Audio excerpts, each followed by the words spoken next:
Hey, good evening, and welcome to For Your Information 11, the 11th iteration of For Your Information, the only show in the world that will teach you as many things as there are presenters in 4-minute increments. I'm your host, Collin Knopp-Schwyn. I have hosted every For Your Information that we've ever done. Again, that's been 11 of them. And I am back tonight with 6 presentations, ranging from such things as geology to history, to games history, to I actually don't remember what everyone else is doing. But it's going to be a fun night, I can assure you of that. For Your Information, as I mentioned, has happened 11 times, 2 times in person at the Tank in New York, and then the other 9 times digitally through YouTube here, through StreamYard. The way the show works is that there will be, we have 6 presentations for you tonight, and they'll all be happening one after the other. If you have questions for the presenters, feel free to drop those over here in the YouTube comments. Hello. There we go.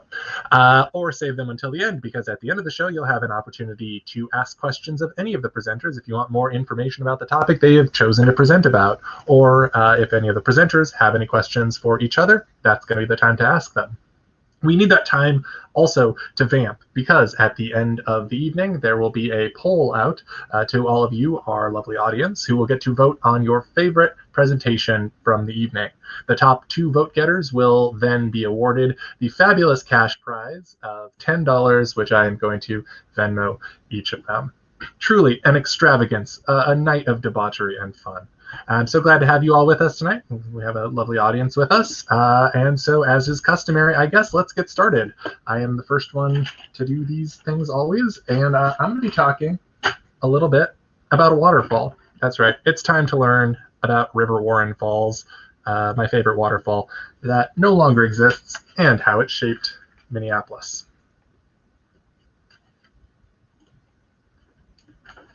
I say, fully unprepared to actually do the presentation.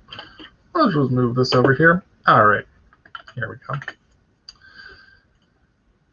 So this is the story of my favorite waterfall that no longer exists and how it shaped Minneapolis, the city in which I grew up. We're not going to start at the beginning because we only have 4 minutes. Instead, let's start about 22,500 years ago, when ice cover in North America stretched the furthest it did at any point during the most recent glacial period. The thing about ice sheets is that they aren't stationary. They flow and act like giant plows, scouring the earth beneath them of topsoil and the top layers of rock. As they advance, they move massive amounts of earth to their margins, creating what are called moraines.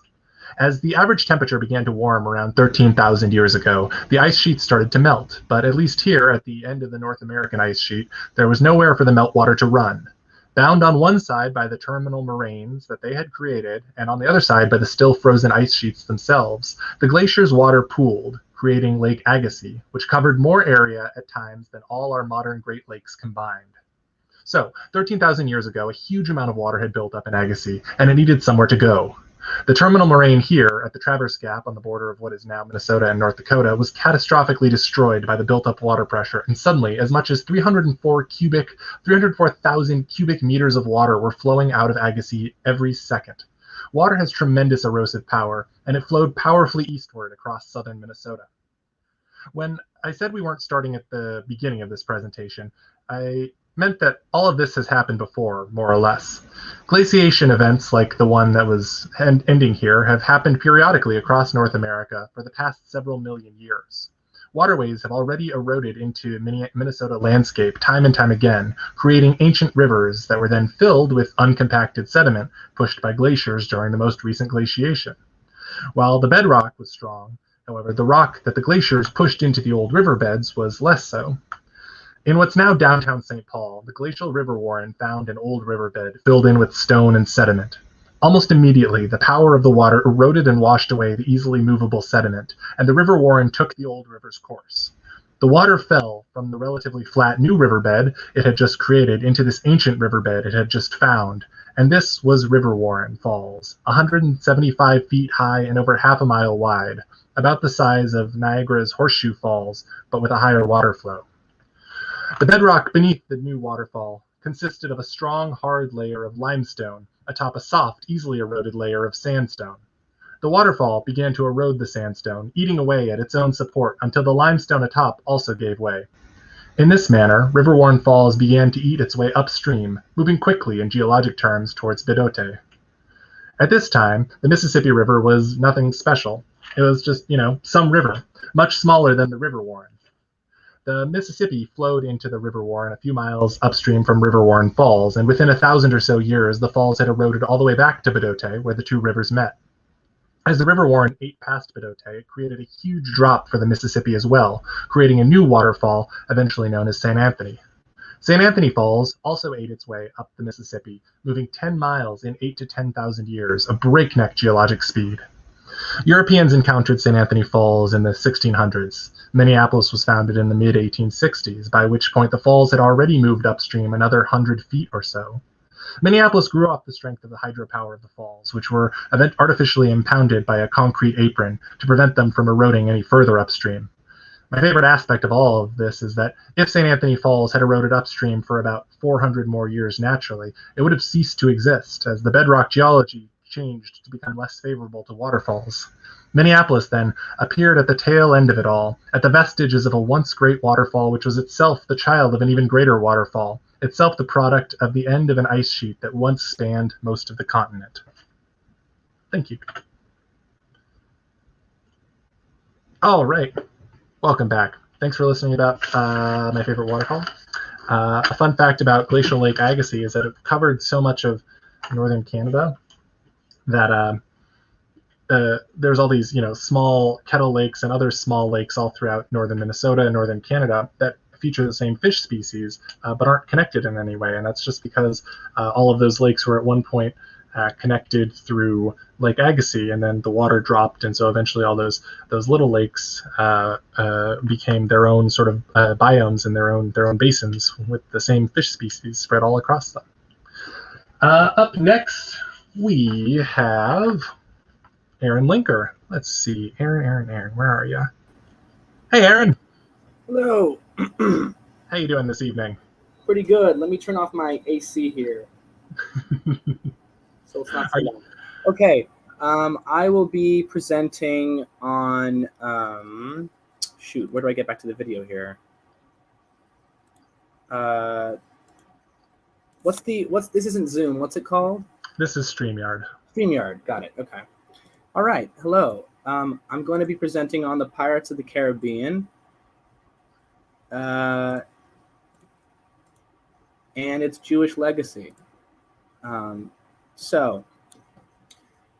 Pirates of the Caribbean is a multi-million-dollar Disney franchise, but it's also a water ride in many Disneyland theme parks around the world. The ride opened on March 18th, 1967, in Disneyland, California, and it was the last theme park ride that Walt Disney himself supervised. He died 3 months before its unveiling.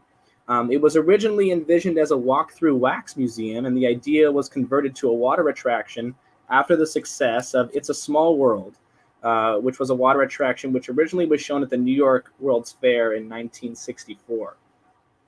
On Pirates of the Caribbean, the ride-goers board a boat in a sleepy southern bayou before plunging down into spooky, treasure-laden caves filled with the ghoulish skeletons of pirates and their sunken booty. Visitors then watch as pirates attack, loot, and burn a helpless coastal town.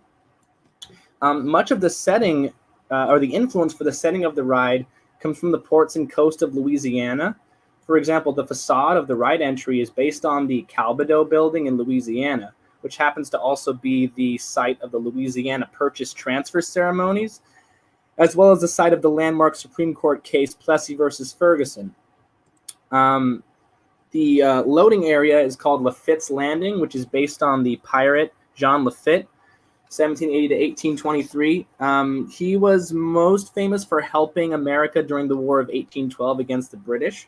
He would ferry stolen goods up the bayous and marshes of Louisiana, which presumably explains why the ride begins in a bayou. So the interesting thing about John Lafitte is that he kind of owes his resentment towards colonial empires other than America to the legacy of his grandmother. This is what he writes in his journal.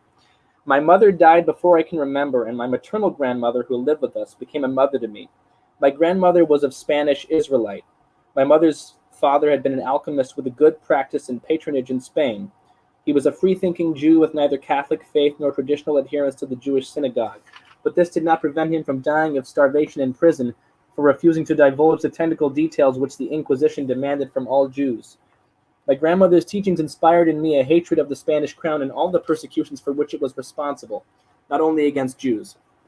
So this is interesting because he's calling back to a history of piracy that existed in the Mediterranean, sort of right after in the beginning of the 1500s and onward. So if you're aware, the Jews were expelled from Spain in 1492, which happens to be around the same time that Columbus left for the New World. These Jews resettled all around the Mediterranean, and a lot of them, because they were expelled from all the other empires besides Spain, they took up piracy along the Mediterranean coast. Some of them went east to the Ottoman Empire and actually joined forces with the Ottoman Empire there to wreak havoc on the Spanish mainland. One of these people, so there was this pirate named Barbarossa. He was named the head of the navy under, I believe it was Suleiman the Magnificent. Barbarossa wasn't Jewish, but he commanded a lot of Jews. A lot of Jews fleeing persecution would pretend to be Portuguese new Christians. And Barbarossa brought in a lot of these people under his wing. If you looked at this picture on the right, you see this guy to Barbarossa's left. That guy is named Sinan Reis, and he was also known as Sinan the Jew. He was a bloody pirate king of the region, and he was basically the one who actually executed on the Ottoman fleet. Barbarossa was apparently not on the water very much. It was mostly Sinan Reis doing the piloting, and he is most famous, I believe, for helping to capture the port town of Tunisia. Yeah, so I just wanted to bring some light to this sort of strange history behind the Pirates of the Caribbean ride. Of course, there's the character Hector Barbossa from the Pirates of the Caribbean ride. He is not Barbarossa, but his name is based on Barbarossa. So there you go. That's what I got. Thank you. Thank you so much, Aaron. I feel like when I was a kid, I always thought his name was Barbarossa anyway. Like, that's one of those names where you're just like, I just think it should be this other thing. And then you just roll with it for a really long time. Same. I thought that until maybe a couple hours ago. Oh, thank you so much for the presentation. Let's head on over to our next speaker. That is going to be Tim. Hi, Tim. How you doing? Real good. You know, it's a funny thing about that. My last name is Barbeau, so a nickname that a lot of people were very insistent on getting me to use in high school was Barbossa. Oh, yeah, I see it. Were you into it, or were you like not into it? You know, the first time, yes. It's one of those things that's I really like the story that Aaron was just telling about that. But for me, it was one of those things was like, this can only be clever so many times, right? Right. Especially if multiple people choose independently that this would be a funny pun for you forever. Yeah. Cool. What are you going to be talking about tonight? So I'm going to be doing a little bit of a presentation on ancient Roman history, and specifically kind of alluding to corollaries between how that is very much like what we're living through today. Cool. Take it away. And I'll show you how that all works. So let's get on to the slide. Like I said, I'm Tim. I like history. So a lot of people get kind of bored by history and say, like, why should I care about this? Like, how is this relevant to me? And those are great questions to ask. I find history really interesting because it can give you a new perspective with which to understand current events. And sometimes it can tell you how to interpret events where they're heading. So I'm going to tell you a story here which I think perfectly answers those questions because it parallels the present to an almost spooky degree. So you'll see what I mean. Here's a quote. "The face of the city was altered. Instead of the mirth and merriment which the lasting calm had produced, there was suddenly an assault from every form of sadness. People were neither waging war nor experiencing peace, and each was gauging the dangers by his own dread. 2020, am I right? So the story I'm telling you about is from Catiline's War, the story of a failed coup in 63 BC, where a frustrated politician tried to overthrow the Roman Republic. Now, Catiline was like your typical ambitious politician, like wealthy, privileged, upper class. So naturally, he thought that he deserved to be the head honcho in Rome. To do that, you had to get elected consul, which was basically like the ancient Rome version of president. So the way that he tried to do this was by appealing to the working poor and disaffected middle classes, promising to relieve debts and redistribute wealth to real Romans instead of the lazy, out-of-touch, wealthy elite. Today, we would call this a populist strategy, and he was really despised by the mainstream political establishment for it. He was also kind of a jerk, which didn't help him either. So, Catiline, he tries to win voters with his fiery speeches. He's sending around all kinds of bribes and riling up violent gangs to intimidate the other side. But try as he might, he wound up narrowly losing the election to this guy, Cicero. So Cicero wins the election, and Catiline was having none of that. So Catiline starts planning to have Cicero and other members of the Senate assassinated in the middle of an armed insurrection so that Catiline himself could seize power. But that failed too. Cicero gets a tip that Catiline might be trying to kill him, but he doesn't have hard evidence yet. So he tries to convene an emergency meeting of the Senate to head off the conspiracy. So who shows up to that meeting but Catiline himself, saying, more or less in effect, like, I never tried to overthrow the government. I don't know what you're talking about. Also, Cicero's a nerd. Y'all are just mad that I'm so much cooler than you, and everybody knows it. Hashtag fake news. To which Cicero responds, when, O Catiline, do you mean to cease abusing our patience?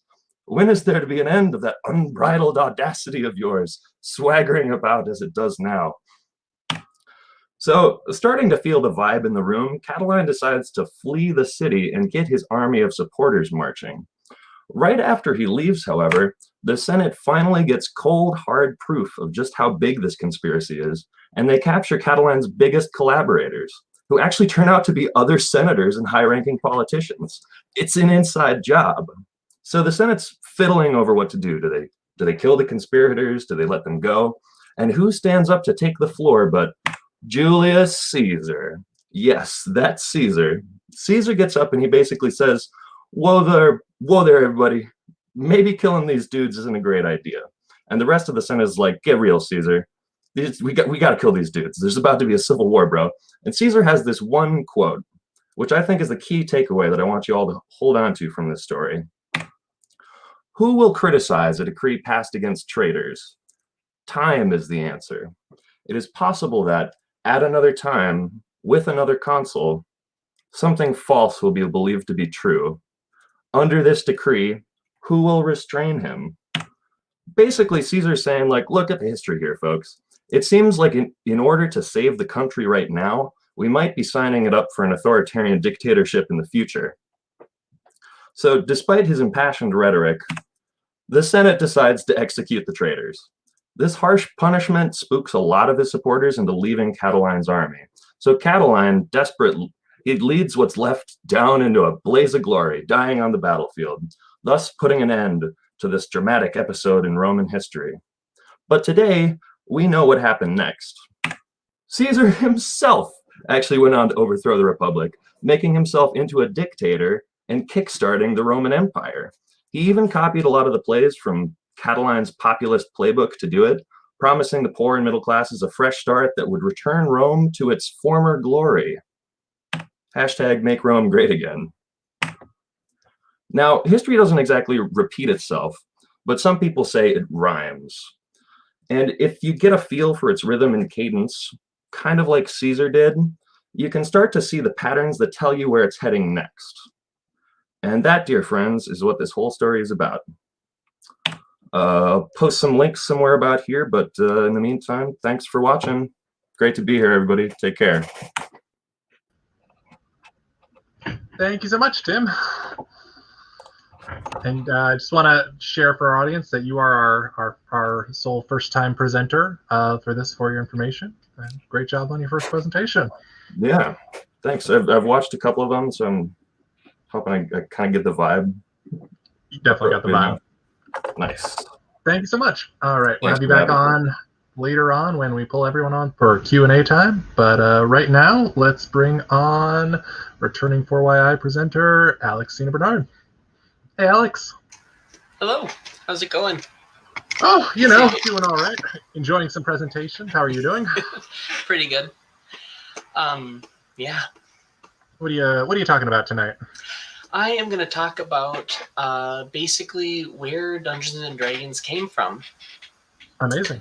So take it away. Yeah. Let's see here. All right. So I'm going to be talking about the prehistory, as I like to call it, of Dungeons and Dragons. So first, a little disclaimer here. Lots of the people that I'm going to be talking about in this talk had pretty problematic views about anybody who is not like a cis, straight, white male. Their biases are all present in their work. I'm not trying to like glorify them or anything. Fortunately, it does seem like tabletop role-playing games are improving, though there's certainly a lot of work to go to improve representation and inclusion. Really what I'm doing here is I just want to look at where did these games come from, not so much idolize the people who made these games. And also, this story is a lot more complicated than I can fit here, so I'm definitely going to be glossing over all kinds of details in an effort to keep this short. Anyways, let's get started with Prussian Kriegspiel. So this is known as like the first sort of modern war game. A war game being a game where you have like little toy soldiers basically on like a battlefield and you move them around. It was originally introduced as a training tool for officers in the army. And one of the key concepts from this game from 1824 was this concept of having an umpire in your war game who would basically allow the two players to make kind of arbitrary decisions about what they wanted to do with their forces, and then the umpire would kind of figure out what the results would be and roll dice to figure out what happens. Anyways, so keep that in mind. Next, I'm going to jump all the way up to 1880 with Charles A.L. Totten and his game Strategos. He was an officer in the United States Army, and he created a new set of rules based off of an English translation of Kriegspiel. And he kept that idea of having the umpire, only he called it like a referee. So yeah, this is going to be something that sort of is a common thread continuing through all these games. Anyways, now I'm going to jump a much larger time skip all the way up to 1967. So in 1967, David Wesley discovered the rules for Strategos in the University of Minnesota library. He adapted these rules into Strategos N for the Napoleonic Warfare and Strategos C for the American Civil War. And now by this time, wargaming had kind of shifted. It used to be sort of like, for Charles Totten as well, it would have been a training tool for people in the army.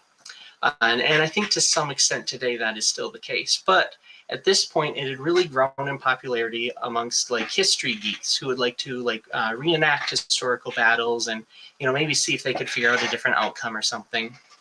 So it sort of gained popularity as a hobby more than just like a tool for training leaders in warfare, I guess. Anyways, David Wesley had this idea to run sort of a variation of this game that he called Braunstein, set in sort of a fictional German town. And his key innovation here was giving each of the players a character to play. Instead of having like two people controlling an army, each person would control a character. And some of these characters wouldn't even be in like military roles. And, the players all sort of surprised him by kind of interacting with each other instead of, directly going to him, the referee. And so he thought like, oh my God, this is like a totally chaotic failure of a game. But the players had a great time and they begged him to keep running more. So he did run more. Future games were set in like a fictional Latin American republic where some players are trying to stage a coup and others are trying to avert it. And then he and another guy named Dave Arneson actually took turns refereeing that series of games until Wesley left service for the Army. Now let's talk about Dave Arneson. So Dave Arneson was at the time a student at the University of Minnesota studying history. His experience playing these Brownstein games led him to create his own version, but he set his in sort of a fantasy world, kind of inspired by like Lord of the Rings and stuff. And this was all happening around like 1970 to 1971. And a key component of his game was like exploring the dungeons underneath this castle Blackmore. And so that becomes another key component that comes back in later games. Another key component was this idea of developing your characters from one game into another, so that you play a whole series of games and your characters grow from throughout all of them. So that is also a key component of role-playing games. Now I'm going to talk about Gary Gygax. You may have heard of him. He's probably the most famous person associated with tabletop role-playing games. Born in Chicago, lived most of his life in Lake Geneva, Wisconsin. He was an avid war gamer, and he was really interested in the medieval period. And in order to promote war games, he created his own wargaming convention called the Lake Geneva Convention in 1967. This convention would go on to be known as Gen Con, and it continues to this day to be one of the largest tabletop gaming conventions in the world, although it has since moved away from Lake Geneva and to Indianapolis. Now, one of the games that Gygax worked on was called Chainmail. This is a medieval war game, and the neat thing about this is it had a little appendix at the back for doing fantasy battles. So you could do large scale fantasy battles from like Lord of the Rings or whatever. You could do those with this set of rules. And one of the neat things is there are some like spells that are in the back of that little appendix of the rules. And some of those come back throughout later editions of Dungeons and Dragons. For example, we've got like Magic Missile and Fireball. Now, Dave Arneson got a hold of Chainmail and he adapted it into his Blackmore games. He then traveled to Gen Con to show his game to Gary Gygax. Gary Gygax was impressed, and he decided to collaborate to make a new game. Now, when Gary Gygax was, when he was sort of playtesting his game with his kids and stuff, he created his own world called Greyhawk instead of using Blackmore. And, eventually he tried to find a couple publishers to publish this new game, but he couldn't. So he founded a company called Tactical Studies Rules, or TSR, to publish this game that he and Arneson were creating. And this game would, of course, be known as Dungeons and Dragons. So yeah, they published Dungeons and Dragons as a boxed set of pamphlets in 1974. And you can see a picture there. It actually had this beautiful, like, fake wood grain on it that is just so of the times. I just love it. And you can see sort of the main books down here. There were 3 of them. There's Men in Magic, The Underworld and Wilderness Adventures, and Monsters and Treasure. And then in addition to these, they would periodically, throughout the rest of the 70s, put out additional supplements, including one detailing Arneson's Blackmore setting and another detailing Gygax's Greyhawk setting. And an interesting thing about these rules is that they're not actually complete. It assumed that you had a copy of Chainmail to kind of fill the gaps that they left out. And it also recommended that you have a game published by a totally different company called Outdoor Survival for handling like wilderness exploration and stuff. So I thought that was kind of cool. Now, what should you do if you want to play these games? Well, there you are in luck. All of the PDFs for Chainmail and the original Dungeons and Dragons can be purchased from DriveThruRPG online. I'm not affiliated with them or anything, but that's how I got the rules.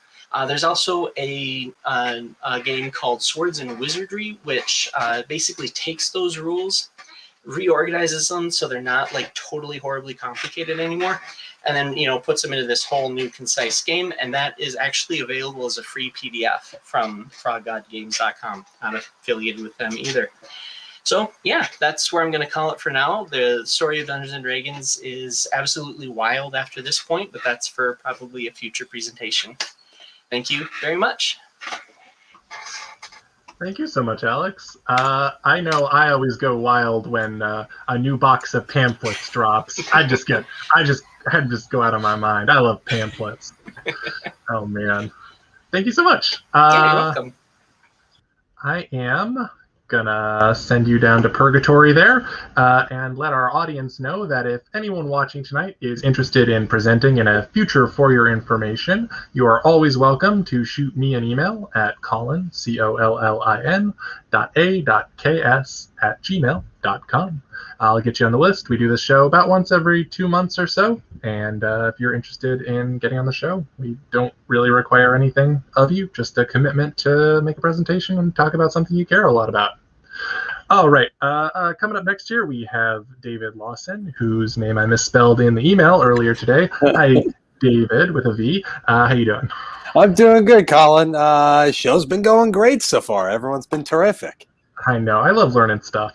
What are you talking about tonight? So I am going to be talking about the wild candidates of the past in New York.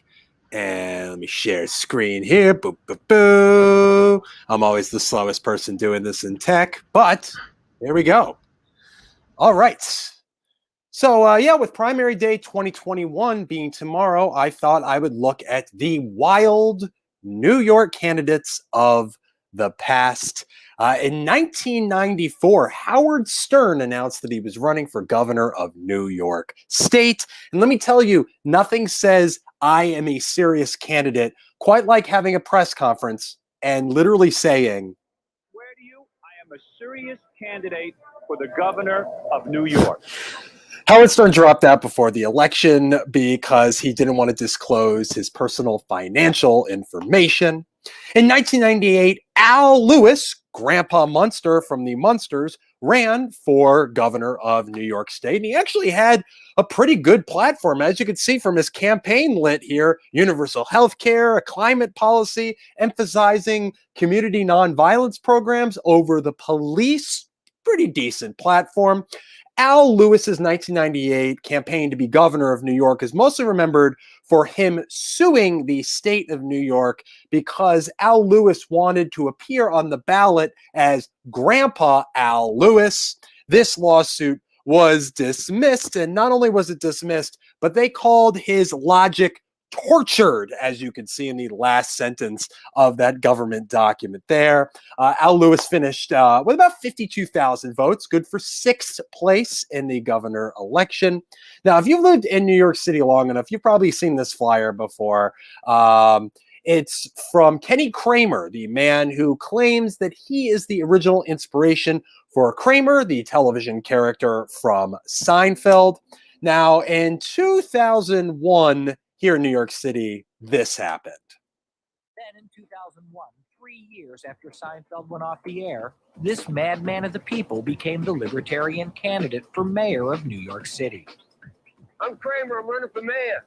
You a New York City voter? Now, Kenny Kramer running for mayor in 2001 would not be the only wild candidate of the past in this mayoral election. Bernard Goetz, best known for shooting 4 teenagers on the New York City subway in 1984. Bernard Goetz ran for mayor in 2001. And you watching at home, just really quick, who do you think got more votes, Kenny Kramer or Bernard Goetz? The answer is Kenny Kramer got more votes. He got just a few hundred more votes, about 400 more votes than Bernard Goetz. Neither of them got a good amount of votes. Now, of all these candidates, I would say the most wild and the most terrifying candidate of the past from here in New York, for local office, mind you, it's kind of forgotten now, but this guy. That's right. In 2014, Donald Trump considered running against Andrew Cuomo to be the next governor of the state of New York, which leaves me with kind of a bizarre kind of bargaining. Like, would I have rather had, say, 3 terms of Donald Trump governor of New York if it meant we wouldn't have 1 term of Donald Trump as president of the United States? And in 2014, rather chillingly, he tweeted out, "While I won't be running for governor of New York State, a race I would have won, I have much bigger plans in mind. Stay tuned, will happen." Let's all just be happy that this guy's out of politics for now. Now, folks, I went out there and I already voted early, but please, I urge you, if you're a New York City voter, head out to the polls tomorrow. Such a huge election. Get out there, go vote. Thanks for watching, everyone. Thank you so much, David. I also want to plug going to the polls from a slightly different perspective. I'll be poll working tomorrow, getting up at 4:45 tomorrow morning to get to the polls at 5 in the morning. So come hang out, but not too long because there's still a COVID pandemic with your local poll workers. Also, this is our first like citywide ranked choice election too. So that's a fun one. Yeah, thank you for working that, Collin, on behalf of everyone here. Listen, it's like $300 easy dollars. Cool. Thank you so much, David.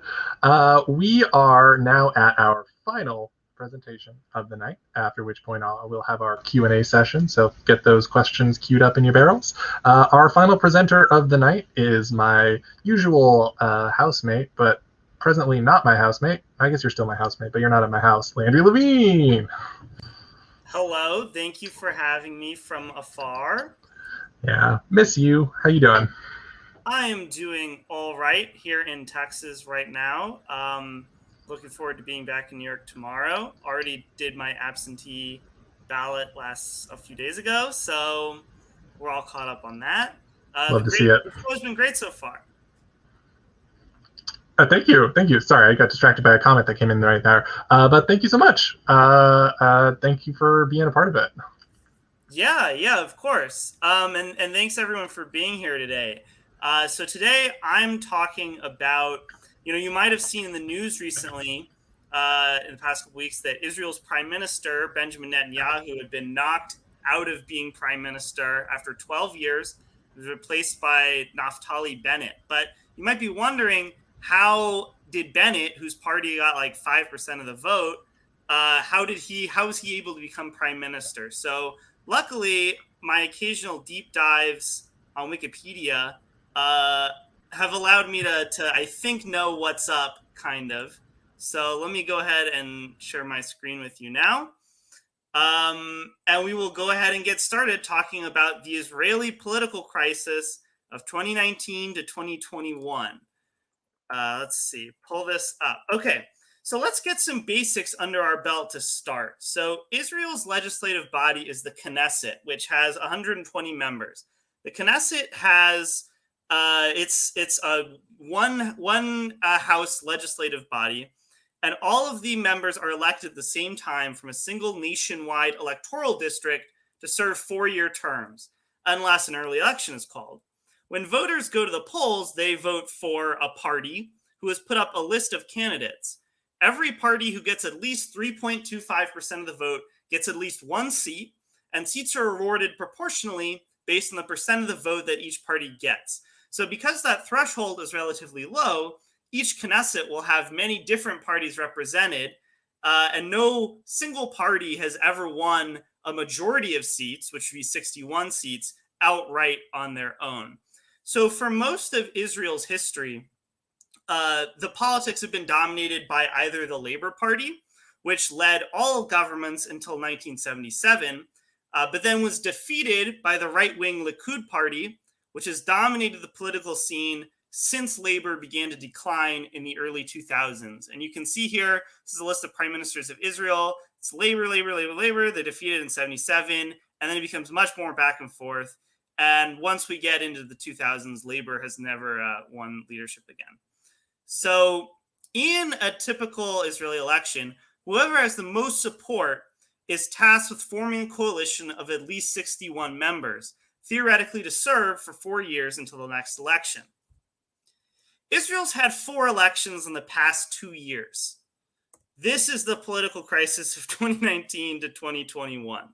So Prime Minister Benjamin Netanyahu had been in power since 2009, but his coalition broke down after right-wing religious parties left due to his support for getting rid of the exemption from conscription that ultra-Orthodox Jews enjoy.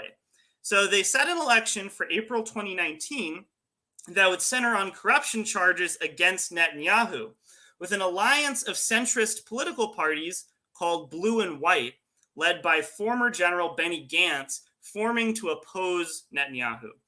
Blue and White elbowed out the Labour Party, which had previously been the largest opposition party, but was now reduced to just a few seats. And both in the election, both Likud and Blue and White got 35 seats.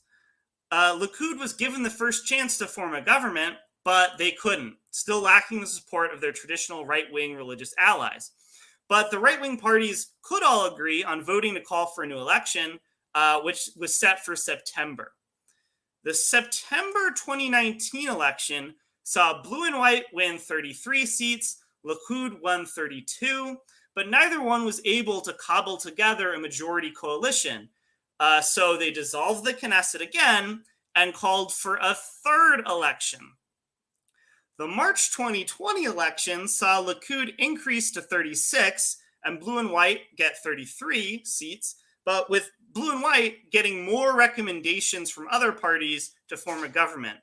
But with COVID worsening in Israel, Benny Gantz from Blue and White attempted to form a national unity government with Likud and Netanyahu to end the political divide, with the two parties eventually forming a deal where Netanyahu would stay as prime minister to be replaced by Gantz after half of the term. This caused a split in Blue and White, which had been created specifically to stop Netanyahu from being prime minister. But this coalition lasted until December of 2020, at which point it collapsed before Gantz ever got his own turn at being prime minister. So new elections were called for March 2021. The outcome of the 2021 election saw Likud win 30 seats, with second place at 17 seats going to Yesh Atid, which is a prominent centrist party that had been part of the Blue and White alliance, but left after Gantz entered into that unity government with Netanyahu. So Netanyahu gets the most votes. He failed to reach a 61-member coalition. So Yair Lapid of Yesh Atid got the next chance in May, and he spent the coming months attempting to put together a coalition called the Change Bloc of pretty much anyone other than Netanyahu, assembling Yesh Atid, the remnant of Blue and White, the Labour Party, the left-wing Meretz Party, even some members of Arab Israeli parties, which had never been part of any government in the past. But getting the center and center-left parties on board wasn't enough, and the coalition would require right-wing Yisrael Beitenu and even further right-wing Yamina, led by Naftali Bennett, who was an old protege of Netanyahu before they split ways. The whole coalition almost fell apart during Israel's attacks on Gaza just a few weeks ago, as tensions between the few Arab Israeli members of this potential coalition and the right-wing nationalists was too high. But everyone was brought back to the negotiating table, and a final deal was reached where Bennett would rotate with Lapid as prime minister in order to secure the right-wing votes. So you can see how Bennett's party, Yamina, only had 7 seats, but because they needed those 7 seats, they say, you can take a turn as prime minister and you can go first. So with 60 votes in favor, 59 against, and 1 crucial abstention, Bennett was confirmed as prime minister for the next 2 years. So he's probably further to the right than Netanyahu. And at this rate, it would be pretty surprising if this coalition of left, center, and right-wing parties would hold long enough to even make it to Lapid's term as prime minister. The unity government will try to pass things that they can all agree on, like, for instance, laws term limiting the prime minister so that Netanyahu can't come back into power. But Netanyahu is deeply cunning, and I would not be confident saying that this is where the Israeli political crisis of 2019 to 2021 is going to end exactly. It could continue on. So that's the presentation. Hopefully you all learned a little bit about that weird system and that weird election or series of elections. Oh man, Landry, I did learn a lot about that weird series of elections. Thank you so much for that. Cool. So we are in the Q&A portion of the evening now. Everyone in the audience, you can check the YouTube comments. I've sent out the poll. Feel free to vote for your favorite presentation of the evening. But I'm going to pull up everyone back onto the stream now to say hello, hello, hello, hello, and hello. If there are any questions from the audience for any members of the cast of this show, feel free to ask them now. I wanted to ask, we got a question up here somewhere. I got a question here about my presentation. What happened to the River Warren and its own falls? That's a great question. The River Warren kept eroding to the east, and eventually the bedrock geology changed such that it just kind of dissolved into rapids. There wasn't the same underlying sandstone, overlying limestone that was good for creating waterfalls. It just kind of lost its steam and became rapids, and it is now the Minnesota River. For those who are familiar with Minnesota and Minnesota's rivers, it is the Minnesota River for which the state of Minnesota is named. We had a question here from Jennifer. What is the impact on the average Israeli, the average Palestinian? I assume this is for Landry, probably. Probably, although the impact of the River Warren would be an interesting question about that too. So the impact, I think, for the average Israeli over the past 2 years is deep disgust and political exhaustion with the Knesset. And kind of like a more than ever distrust for their political system, and really deeply entrenched political divides, because you still have a lot of people voting for Netanyahu's party, even though he's indicted for corruption and all these different things, while everyone else is kind of forced to this position of like, what do we do? The politics have been drifting further and further right wing over these past couple of years, because they can't seem to defeat Netanyahu at all. You know, like I said, they started out trying to defeat him, and then the party that got together to do that ended up trying to go into coalition with him anyway. For Palestinians, it's one, a big bummer, because if you are a Palestinian who's not also an Israeli citizen, which is the Palestinians who live in the West Bank or Gaza, you don't get to vote in any of this. And the impact has also kind of spilled out where for instance, the fighting in Gaza, I think, is at least partially has to do with a desire to thwart the ability of Netanyahu's opponents to unite. And furthermore, you have Bennett in power now, who has said at times in the past, like, yes, I would like to annex parts of the West Bank or whatever. So we'll see what happens. It's an evolving situation. Thank you so much. I also had a question for you, actually, Landry, which was who was that crucial abstention in that final, the March 2021 election? Oh, who was that abstention? Let's see. I can let another question. I'll pull it up while doing it, because I think I was looking at it earlier. Cool. Alex, I had a question for you, actually, which was that you alluded to efforts to make tabletop gaming more inclusive, or to sort of lessen the historical sexism and racism in it. And I'm curious what those efforts are, if they're beyond just including more. What are those efforts? Well, one thing that I've heard about is sort of becoming a wider practice of hiring sensitivity readers to, if you write an adventure or a rule book that deals with, a certain group of people, you hire somebody to look over this and make sure that you didn't really mess something up or say something, offensive because you didn't know any better. So that's something that I think has been growing. I've noticed in the official Dungeons and Dragons artwork and main rule books, things have been getting a little bit better in terms of the representation of women, representation of people with disabilities, representation of people who are not white, all that good stuff. And even just things in the second edition of Advanced Dungeons and Dragons, which was D&D throughout the 90s. There's a little paragraph that said oh, we're going to use he, him for everything because we think it's neutral. that kind of sucks. But compare that to in the 5th edition, which is like the current edition, there's a section that explicitly encourages players to, like, you know, play a character who's a different gender from you, play a character who's like non-binary, play, you know, a character who's gay, something like that. So there's really good strides being made in representation. Although still, I think if you want the best stuff, you want to go to like independent role-playing game publishers. Yeah. Thank you. Yeah, I feel like these are discourses I'm like vaguely aware of.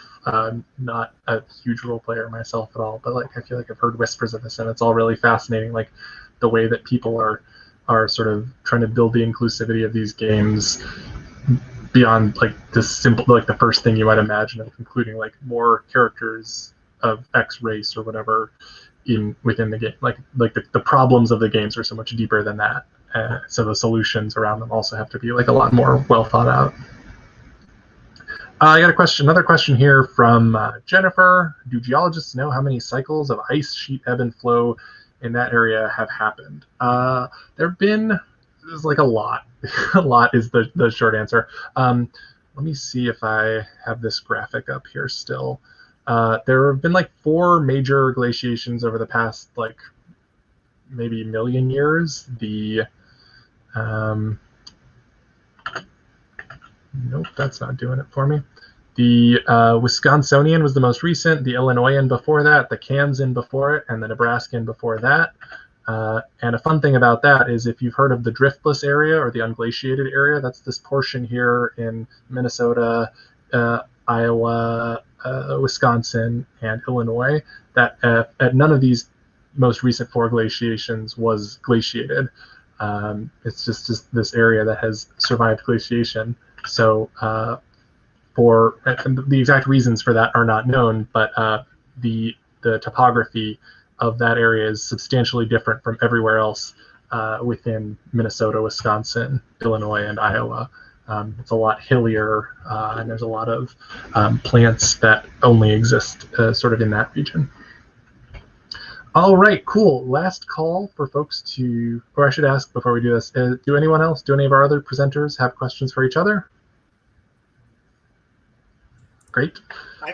Let me give the answer to your earlier question, Collin. Oh yes, I'm so sorry. Go for it. While people are thinking about that.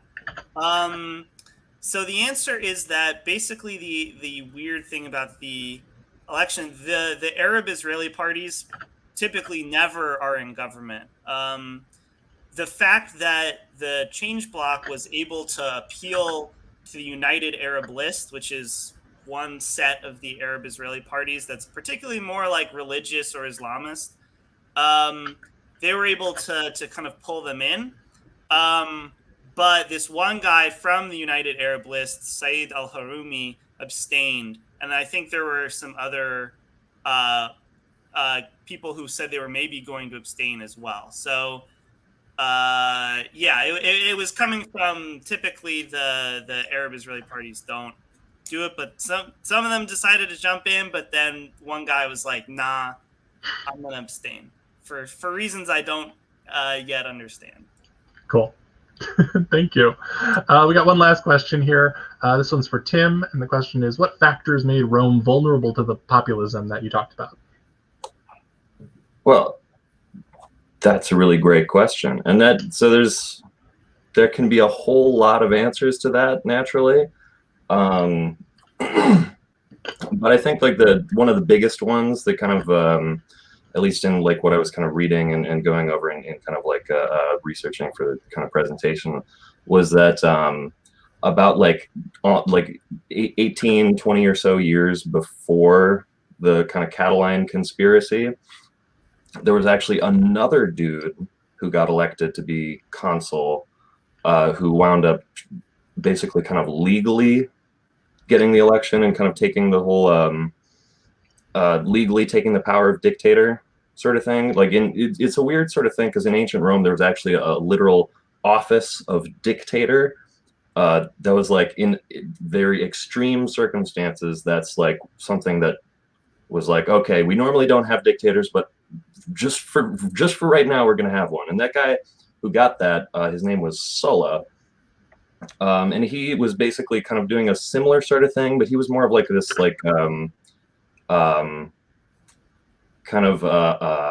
like successful general. They had like different kinds of wars going on. There was actually a war that had been going on. Like one of the previous allies of Rome in North Africa started rebelling, and they needed to put that down. And basically, in order to like get through that whole sort of thing, and in order to hold on to power, Sulla himself is like, all right, all of the resources of the state, we're going to put it into this war. I'm going to get us through this, and I'm going to reward all of the people that help me do that. So in like basically fighting this war and spending all the money to do that, they pretty much hollow out the like economic resources of like Italy and like the inner republic. So most of like the normal people, like when I'm talking about the in the presentation, talking about like the frustrated lower and middle classes, what they're talking about, like where that feeling comes from, is that they're like, we had this war 20 years ago and it just got real bad and nobody ever fixed it.